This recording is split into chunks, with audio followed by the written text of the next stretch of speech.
السلام علیکم ورحمۃ اللہ وبرکاتہ۔ جناب آپ سب ساری خیریت ہے، ٹھیک ٹھاک ہو تو ٹھیک نے، اللہ جناب نو خوش رکھے۔ اچھا آپ صاحب ایک مسئلے دی تھوڑی جی وضاحت فرما دینا، داڑھی شریف دے بارے، سرکار دی سنت دے بارے کتنی ہونی چاہیے، موقدہ ہے، غیر موقدہ ہے، واجب ہے، ایک مشت پوری ہونی چاہیے یا کوئی دو انگلاں ود ہونی چاہیے نے، اس دے بارے بھی ذرا تھوڑی جی نا تفصیلاً مہربانی ذرا بیان فرمانا۔ وعلیکم السلام ورحمۃ اللہ وبرکاتہ۔ اللہ کے خاص فضل اور اس کی خاص رحمت سے آپ کی دعاؤں سے میں خیر و عافیت سے ہوں۔ جس طرح کہ آپ نے آڈیو کی صورت میں داڑھی کے حوالہ سے سوال سنا، کیا داڑھی رکھنا، اس کا شرعی حکم کیا ہے، کتنی داڑھی رکھنی چاہیے، اگر کوئی انسان داڑھی منڈواتا ہے یا ایک منہ سے کم کرتا ہے تو اس کا شرعی طور پر کیا حکم، کیا ضابطہ ہے۔ تو سب سے پہلے ہم نے یہ ضابطہ دیکھنا ہوگا کہ اللہ تبارک و تعالی جل جلالہ نے قرآن مجید فرقان حمید کے اندر انسان کو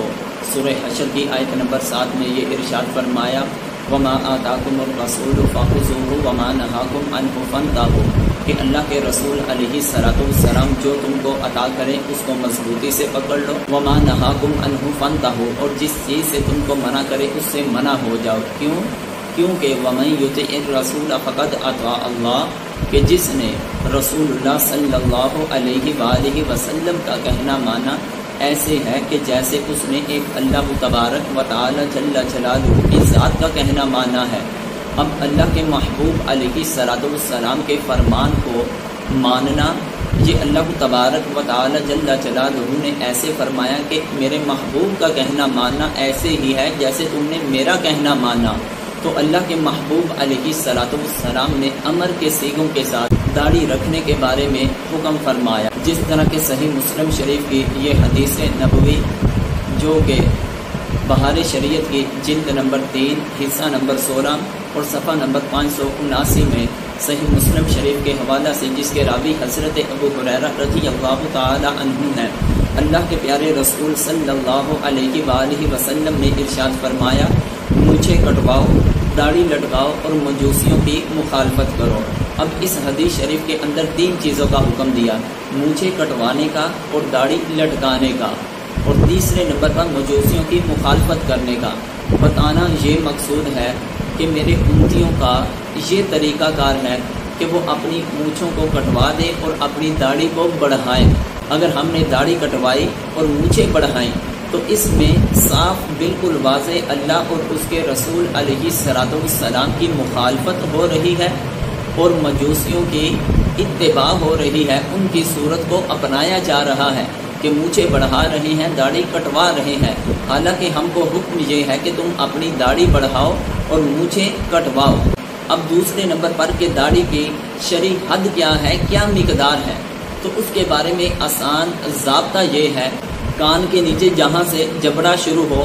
اس جبڑے کے اوپر جتنے بھی بال ہوں گے وہ تمام کے تمام داڑھی کے ہوں گے۔ یہ جبڑا یعنی کہ ایک کان سے دوسرے کان تک، یہ جو کانوں کے نیچے جبڑا ہے اس کے اوپر جتنے کے جتنے بھی بال ہوں گے یہ سارے کے سارے داڑھی کے ہوں گے۔ اگرچہ انسان کوئی خط کرائے تو خط کرواتے ہوئے وہ چہرے کے تو بال لے گا، لیکن جو جبڑے کے اوپر بال ہیں، اسی طرح یہ جو نیچے جبڑے کی حد تک یعنی جو بال ہیں خط کے اندر، ان کو بھی کٹوانا جائز نہیں، یہ انسان کے لیے حرام ہے۔ اگر کٹوائے گا تو انسان شرعی طور پر گناہ گار ہوگا۔ اور دوسرے نمبر پر نبی کریم علیہ السلام کے بے شمار ایسے فرامین کہ نبی کریم علیہ السلام نے فرمایا کہ تم اپنی داڑھی کو بڑھاؤ اور مونچھوں کو کٹواؤ، پست کرواؤ،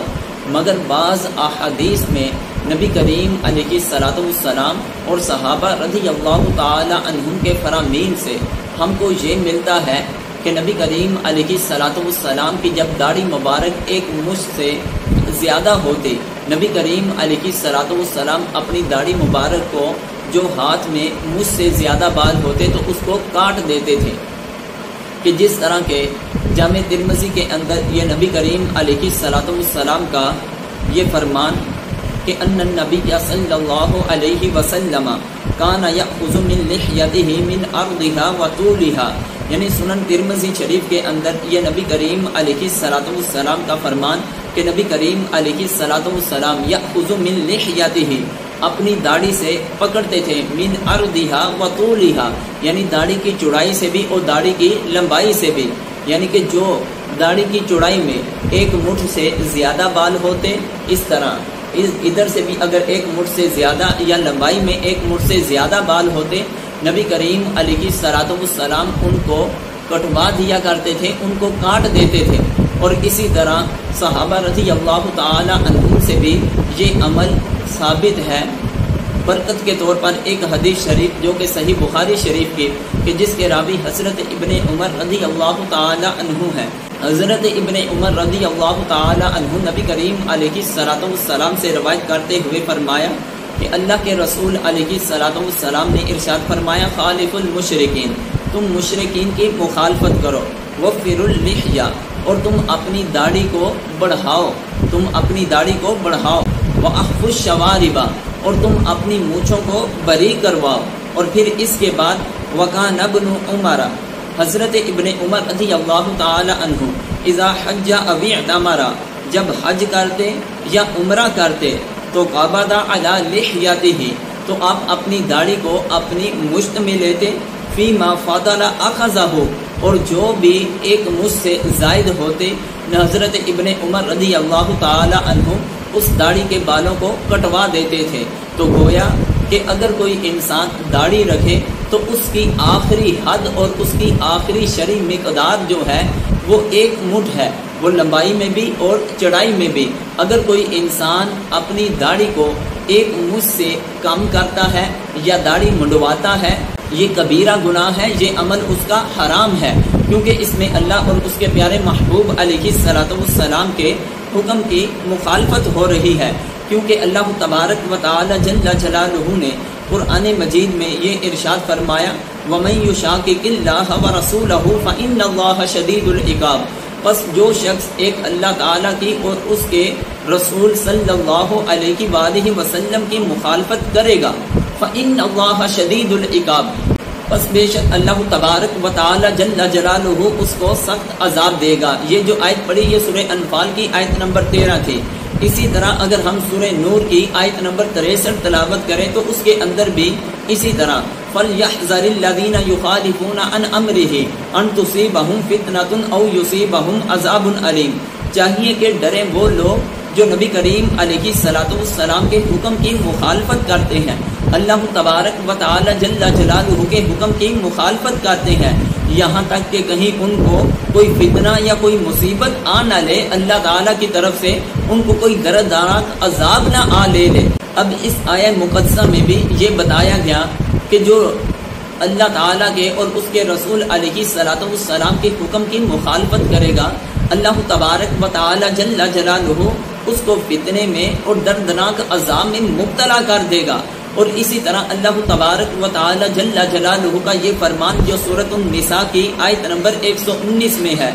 فَلَا يُغَيِّرُنَّ خَلْقَ اللَّهِ وَمَن يَتَّخِذِ الشَّيْطَانَ وَلِيًّا مِن دُونِ اللَّهِ فَقَدْ خَسِرَ خُسْرَانًا مُبِينًا، کہ جب اللہ تبارک و تعالی جل جلالہ نے شیطان کو اپنی رحمت سے دور کر دیا، اس کے گلے میں لعنت کا ٹوک ڈالا، تو اس وقت اللہ تبارک و تعالی جل جلالہ کی بارگاہ میں یہ شیطان نے یہ کہا تھا، فَلَا يُغَيِّرُنَّ خَلْقَ اللَّهِ، کہ ضرور بضرور میں تیری مخلوق میں تبدیلی کروں گا، وَمَن يَتَّخِذِ الشَّيْطَانَ وَلِيًّا، اور جس شخص نے شیطان کو ولی بنایا، اپنا مددگار بنایا، من دون اللہ، اللہ کو چھوڑ کر، فقد خسر خسرانا مبینا، پس وہ شخص کھلم کھلے خسارے میں پڑ گیا۔ اب اس آیہ مبارکہ کے اندر بھی جو محدثین مفسرین فرماتے ہیں کہ شیطان نے جو اس وقت یہ وعدہ کیا تھا کہ میں تیری مخلوق کی شکلوں کو بدلواؤں گا، مطلب کیا کہ مرد کے لیے علامت یہ ہے کہ وہ اپنے چہرے پہ داڑھی رکھے۔ اگر کوئی مرد اپنے چہرے سے داڑھی کٹوا دیتا ہے تو مکمل داڑھی کٹوانے کی وجہ سے، داڑھی پر اس طرح لگوانے کی وجہ سے اب ہوگا کیا کہ اس مرد کی عورت کے ساتھ مشابہت ہوگی، یہ شرعی طور پر حرام ہوگا۔ تو اس لیے انسان کو چاہیے کہ وہ نبی کریم علیہ الصلوۃ والسلام کے حکم کی تعمیل کرتے ہوئے وہ اپنے چہرے پر سنت رسول داڑھی شریف کو رکھے، اور کم از کم اس کی جو حد ہے وہ ایک مٹھ کے اعتبار سے ہے۔ تو اس سے ہمیں یہ تمام قرآن و سنت کی روشنی میں ہمیں یہ بالکل واضح پتہ چل گیا کہ داڑھی منڈوانا یا ایک مجھ سے کم کرنا یہ اللہ اور اس کے پیارے رسول علیہ السلام کے حکم کی مخالفت ہے، اور جو اللہ اور اس کے رسول کے حکم کی مخالفت کرے وہ آپ نے تمام قرآنی آیات کو بھی سماعت فرمایا کہ اللہ تعالیٰ اس بندے کے ساتھ دنیا آخرت میں کیا معاملہ اختیار کرے گا۔ اللہ تعالیٰ کی بارگاہ میں دعا ہے ہمیں صحیح طور پر نبی کریم علیہ السلام کی ایک ایک ادا کو اپنا کر یا ایھا الذین آمنوا ادخلوا فی السلم کافہ کے تقاضے پورے کر کر اپنی دنیا آخرت کو سنوارنے کی توفیق عطا فرمائے۔ واللہ اعلم